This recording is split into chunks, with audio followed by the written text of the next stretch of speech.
C'est seulement lorsque nous obéissons à Dieu, à sa parole, à ses enseignements, dans les plus petits détails et sans réserve, que nous pouvons connaître cette communion intime avec Dieu, où nous le voyons comme face à face. Ce n'est point chose indifférente que d'être nommé comme Abraham le fut l'ami de Dieu. Pour lui aussi, la préparation ne fut point sans souffrance. Quelle angoisse profonde le déchirer lorsqu'il crut envers et contre tout que Dieu tiendrait sa parole concernant Isaac. Cette intimité où le racheter comme en la présence même de Dieu, et où il jouit constamment de sa communion, est accordée à quiconque a surmonté victorieusement l'épreuve, à celui dont la loyauté est absolue, dont la foi est à la hauteur de toutes les circonstances. On a dit qu'une entière confiance entraîne un complet repos, et ceci est vrai lorsqu'il y a une foi entière en celui à qui l'on obéit. C'est la raison pour laquelle nous devrions apprendre à connaître notre Dieu, afin d'avoir l'absolue certitude d'être dans sa volonté, d'accomplir ce qu'il veut, et d'être entièrement à sa disposition. Moïse connaît mieux celui à qui il obéit. Aussi, il ne se laisse plus écraser par la responsabilité de l'entreprise, il ne met plus en doute le résultat de cette lutte où il est engagé contre les puissants de ce monde. Moïse cria à Dieu, et ceci est répété de nombreuses fois. Puis il va vers Pharaon et lui parle de telle manière que le roi reconnut qu'il a affaire avec Dieu lui-même.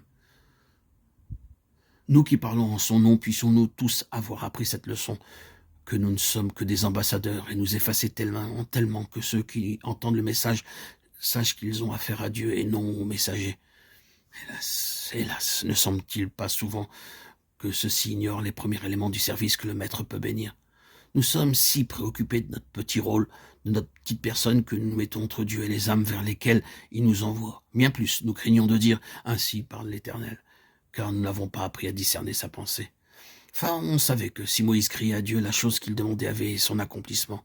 Tout ce que vous demanderez en priant, croyez que vous le recevrez et qu'il vous sera accordé. Dans la pensée de Moïse, il y a la certitude que ses prières sont selon la volonté de Dieu. Dans les circonstances qu'il traversait, il n'aurait pas suffi de prier ainsi, ô Dieu, si telle est la volonté. Arrête donc cette plaie. Il n'est pas dit explicitement à Moïse de prier pour que la plaie soit supprimée. Cependant, il dit à Pharaon, « J'étendrai mes mains vers l'Éternel, les tonnerres cesseront, il n'y aura plus de grêle. » Les tonnerres et la grêle cessèrent. Exode 9, 23, 33.